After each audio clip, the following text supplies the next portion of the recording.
Good morning friends అందరికీ జై హింద్. ఎలా ఉన్నారు అందరూ బాగున్నారా? సో మనం చేసిన ఎస్ఎస్బి కమ్యూనికేషన్ వీడియోకి అయితే నేనైతే అంత రెస్పాన్స్ వస్తుందని ఎక్స్పెక్ట్ చేయలేదు. నేను మ్యాక్సిమం ఎవరు అప్లై చేయరనుకున్నాను, కానీ ఆల్మోస్ట్ చాలా అంటే చాలామంది అప్లై చేశారు. సో ఇది కూడా ఒక కాంపిటీషన్ ఉన్న జాబ్ అని చెప్పి నాకు అర్థమైందనమాట.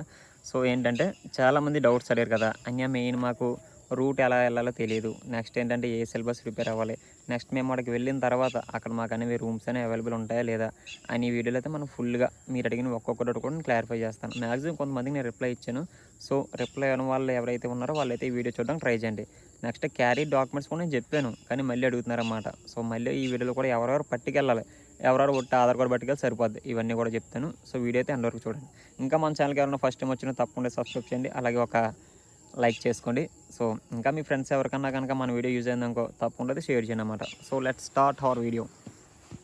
సో ఫస్ట్ ఏంటంటే రూట్ గురించి డిస్కస్ చేద్దాం. ఏపీ తెలంగాణ. సో రూట్ కాకుండా ఫస్ట్ ఏంటంటే మన టెలిగ్రామ్ ఛానల్ ఉంది కదా, ఎవరెవరికైతే సిమిలర్ డేట్స్ వచ్చాయి, మ్యాక్సిమం చాలామంది మెసేజ్ చేసింది ఏంటంటే సేమ్ September 23 డేట్ని చాలామందికి వచ్చిందనమాట. సో వీళ్ళందరూ ఏంటంటే మన టెలిగ్రామ్ ఛానల్ కమ్యూనికేట్ అవ్వండి. సో ఏంటంటే అందరూ కలిసి వెళ్తారు కదా ఒకేసారి, బాగుంటుంది మీకు కూడా. ఒకేసారి కలిసి వెళ్ళారు అనుకోండి, కొంచెం ధైర్యం, అలాగే రూట్ ఎవరు కన్ఫ్యూజ్ అయ్యారన్నమాట. సో నేను రూట్ చెప్తాను. మ్యాక్సిమం ఎవరైతే మన వైజాగ్ సైడ్ ఉన్నారో వైజాగ్ నుంచి స్టార్ట్ అవ్వడం ట్రై చేయండి. అలాగే తెలంగాణ సైడ్ ఎవరు ఉన్నారో తెలంగాణ నుంచి స్టార్ట్ అవ్వడం ట్రై చేయండి అన్నమాట.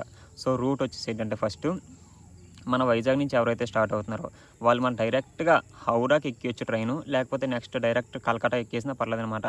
మీరు ఒకవేళ హౌరాకి ఎక్కారనుకోండి, మళ్ళీ హౌరా నుంచి కలకట్టా వెళ్ళాలన్నమాట. సో మళ్ళీ అక్కడి నుంచి ఆల్మోస్ట్ మీకు ఒక 1.5 hour జర్నీ పట్టొచ్చు అనమాట. సో ఏం చేస్తారంటే వైజాగ్ నుంచి మీకు డైరెక్ట్ కలకట్టా ట్రైన్స్ ఉన్నాయనుకోండి, దొరకవు, కొంచెం కష్టం. బట్ కలకట్టా ఉంటే కలకట్టా ఎక్కండి. కలకట్టా ఎక్కేసారు అనుకోండి, తెలంగాణ నుంచి అయినా సరే వీలైతే హౌరా ఎక్కండి, లేదంటే కలకట్టా ఎక్కండి. సో కలకట్టా నుంచి ఏంటంటే మనకి బర్సాత్ తెలిసిందే కదా, మన అడ్మిట్ కార్డులు ఇచ్చారు కదా, బర్సాత్కి లోకల్ ట్రైన్స్ ఉంటాయి అనమాట. ఇది డైరెక్ట్ రూట్ అనమాట, పెద్ద కన్ఫ్యూజ్ ఏం కాదు. బర్సాత్కి లోకల్ ట్రైన్స్ ఉంటాయి. లేదని మాకు కొంచెం మళ్ళీ అక్కడ ట్రైన్ ఎక్కడానికి ఇబ్బంది అనుకున్నారనుకోండి, మనకు బస్సెస్ కూడా అవైలబుల్ ఉంటాయి. ఎంత 1.5 hour 2 hours జర్నీ పడుతుంది. సో హ్యాపీగా మీరు బర్సాత్ రైల్వే స్టేషన్ కానీ, లేకపోతే బస్సులు వెళ్తే బస్ స్టేషన్కి, రైల్వే స్టేషన్ వెళ్తే రైల్వే స్టేషన్కి అనమాట. సో అక్కడ దిగ్గానే అక్కడి నుంచి మీకు ఎంత దూరం కాదనమాట, మ్యాక్సిమం అంతా ఒక. సో అక్కడి నుంచి అయితే మనకి ఆటోస్ మహా అయితే అంతా ఒక 20 రూపాయలు అంత తీసుకుంటాడు అంతే. సో ఇది రూట్ మ్యాప్ అనమాట. ఈ రూట్లో ఎవరికైనా డౌట్ ఉంటే కింద అయితే కామెంట్ చేయండి నాకు. సో నెక్స్ట్ వచ్చేసి ఏంటంటే అక్కడ ఉండడానికి రూమ్స్ అవైలబుల్గా ఉంటాయి, లేదా ఎస్ఎస్బి వాళ్ళు ఏమన్నా మీకు అరేంజ్ చేస్తారంటే 0 అనమాట. మీకు ఎస్ఎస్బి వాళ్ళు ఎటువంటి అరేంజ్మెంట్స్ కూడా చెయ్యరు. ఎందుకంటే వాళ్ళు మీకు ఫస్ట్ ఆఫ్ ఆల్ గేట్లో కూడా అలౌ చేయరన్నమాట. ఎందుకంటే మీరు రన్నింగ్కి వెళ్తున్నారు కాబట్టి. సో బయట మనకి చాలామంది ఏంటంటే కొంచెం మా ఫ్రెండ్ లాంటి ఉంటారు, ఆడు రేపు రన్నింగ్ అనుకోండి 3 రోజుల కింద ఆడికి వెళ్ళిపోతారు అనమాట. సో అంటే అది భయం అని కాదు, ముందు జాగ్రత్త. అంటే కొంతమంది అదే నోటిఫికేషన్ ఆశలు పెట్టుకుని ఉంటారు కదా, సో అందుకనమాట. సో ఎవరైనా వెళ్తే కనుక అక్కడ రూమ్స్ కూడా అవైలబుల్గా ఉన్నాయి. అంటే మనకి ట్రైనింగ్ సెంటర్ దగ్గర కూడా రూమ్స్ అవైలబుల్ ఉన్నాయంట. మ్యాక్సిమం ఎంత 100 200 ఒక 300 ఛార్జ్ చేస్తున్నారంట. లేదన్నా మాకు కొంచెం అక్కడ ఇబ్బంది ఉందంటే ఆ బర్సాత్ అన్న ఏరియా ఉంది కదా, అక్కడ కొంచెం ముందుకెళ్ళి విలేజ్ ఉందంట. ఆ విలేజ్ కూడా పర్లేదు, కొంచెం డెవలప్డ్. సో అక్కడ కూడా మనకైతే రూమ్స్ అవైలబుల్ ఉన్నాయంట.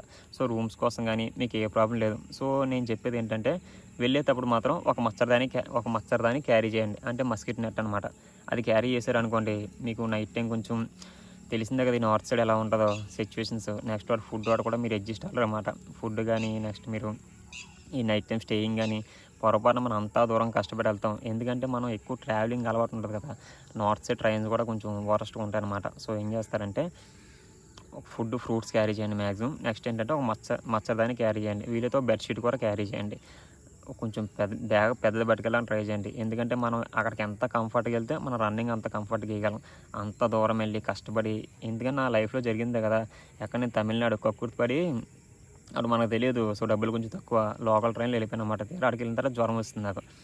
సో అలాంటి తప్పులు ఎవరు చేయొద్దు. నేను ఎటువంటి అప్పుడు సదుపాయాలు ఏం పట్టుకెళ్ళదనమాట. సో ఒక బెడ్షీట్ క్యారీ చేయండి, ఒక మచ్చరదాని మస్కిట్ నెట్ క్యారీ చేయండి, నెక్స్ట్ ఫ్రూట్స్ క్యారీ చేయండి అంతే. 1.6 km కాబట్టి పెద్ద భయం లేదు. నెక్స్ట్ ఏంటంటే ట్రేడ్ మ్యాన్ కోసం అడుగుతున్నారు కదా, పీఈటీ అని ఎంత ఉంటుందని చెప్పి.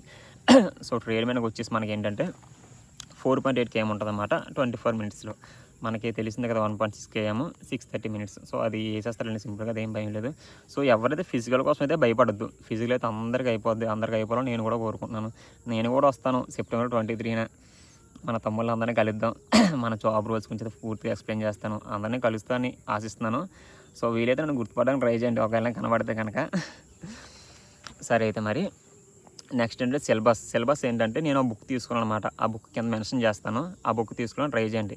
చాలా అంటే చాలా బాగుంది ఎక్స్ప్లెనేషన్ కూడా. కాకపోతే కొంచెం అది ఎక్స్ప్లెనేషన్ బాగుంది. అలాగే మనకి క్వశ్చన్స్ కూడా బాగున్నాయన్నమాట. క్వశ్చన్స్ ఇచ్చి నెక్స్ట్ కింద మన ఆన్సర్లు ఎక్స్ప్లెయిన్ చేస్తారు. సో ఆ బుక్ చాలా బాగుంది.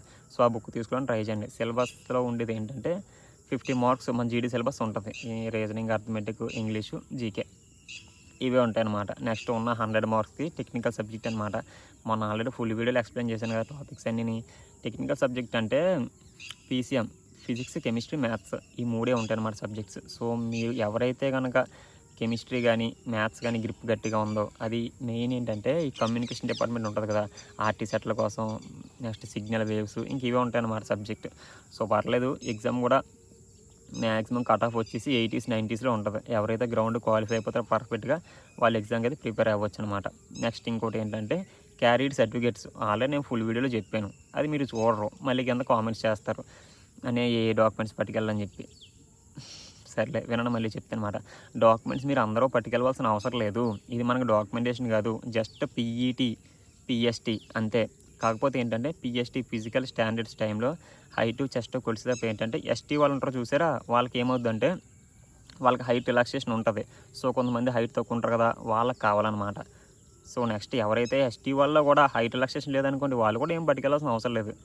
సో నెక్స్ట్ ఇంకోటి ఏంటంటే మన ఓబీసీ క్యాండిడేట్స్ అనమాట. వీళ్ళు కూడా చాలామంది ఏంటంటే మొన్న ఎవరికైనా బ్రదర్ ఫోన్ చేశాడు, అని నేను 1997లో నేను నా డేట్ ఆఫ్ బర్త్ కాబట్టి నేను సర్టిఫికేట్స్ పట్టుకెళ్ళాలంటే ఖచ్చితంగా పట్టుకెళ్ళాలి.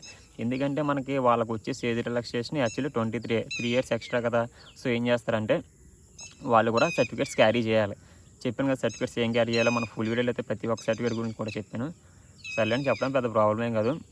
క్యారెక్టర్ సర్టిఫికేట్ మీకు తెలిసిందే కదా, OBC character, next SC character, next ఇంకేంటంటే కమ్యూనిటీ అన్నా నేటివిటీ అన్నా రెండు ఒకటే, రెండు వేరు కాదు, సరేనా. అది మీకు రిజర్వేషన్ సంబంధించి అనమాట.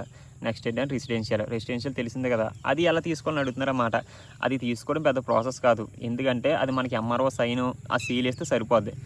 అదేంటంటే ఇంతకు ముందులాగా అది చేత్తో నింపే అప్లికేషనే, పెద్ద మనకు ఆన్లైన్లో వచ్చే సర్టిఫికేట్ కూడా కాదనమాట. మనం అప్లికేషన్ తీసుకొని చేత్తో నింపేసేసి ఎంఆర్ఓ సైన్ చేయించి సీల్ వేసారు అనుకోండి, ఆ సర్టిఫికేట్ కంప్లీట్ అయిపోద్ది. సో దాని గురించి మీరు ఏం పెద్ద భయపడద్దు, సరేనా. సో ఇంకో విషయం ఏంటంటే చాలామంది అడుగుతున్నారన్నమాట, అని రన్నింగ్కి వెళ్ళాలి వద్దా, వెస్ట్ బెంగాల్ పడింది కదా అని చెప్పి. సో ఇందులో చాలామంది ఏంటంటే వాళ్ళు రన్నింగ్ వేయగలరు, వాళ్ళ గుద్దలో దమ్ము ఉంటుంది, కాకపోతే ఏంటంటే వెళ్ళడానికి గుద్ద బద్దకం అనమాట. సో అలాంటి వాళ్ళు ఏంటంటే ఒక్కసారి బయట నోటిఫికేషన్ మిస్ అయిపోయి ఏజీలు అయిపోయి బయట ఓపెన్ టెంతలు కట్టుకుంటారు చూసా, ఒకసారి వాళ్ళని వెళ్ళి అడగండి నోటిఫికేషన్ వాల్యూ. ఆ పరిస్థితికి మీరు వెళ్ళొద్దు. ఆ రోజునే రన్నింగ్కి వెళ్ళి ఉంటే ఈరోజు జాబ్లో ఉందినేమో అని చెప్పి రీగ్రేడ్ ఫీల్ అయ్యే రోజు ఖచ్చితంగా వస్తుంది. వెళ్ళండి బొక్క, చిన్న జాబ్ అది, ఎంత 1.6 కిలోమీటర్ రన్ అంతే 6:30 నిమిషాలకి. ఎవడో వెళ్ళాడు చెప్పండి, అదేమన్నా ఆర్మీ రన్నింగ్ కాదు. మీరు గుంపులో గోవిందులో ఒక 100 మంది 500 మందిని వదలరు, వదిలేదే 30-40 మందిని వదులుతాడు, అందులో 6:30 నిమిషాలు. గ్రీజులు ఎందుకు ఉండలేరు చెప్పండి. అటెంప్ట్ చేయండి బొక్క, ఫ్యామిలీ సిచ్యువేషన్ మారుతుంది, అన్నీ చేంజ్ అవుతాయి. వన్స్ అటెంప్ట్ ఇస్తేనే తెలుస్తుంది మనకి సెలెక్ట్ అవుతామో. ఎవడ అదృష్టం ఎలా ఉంది ఎవడో తెలిసి చెప్పండి, చిన్నదో పెద్దో ఫస్ట్ అయితే దూరిపోండి, తర్వాత ఆలోచిద్దాం.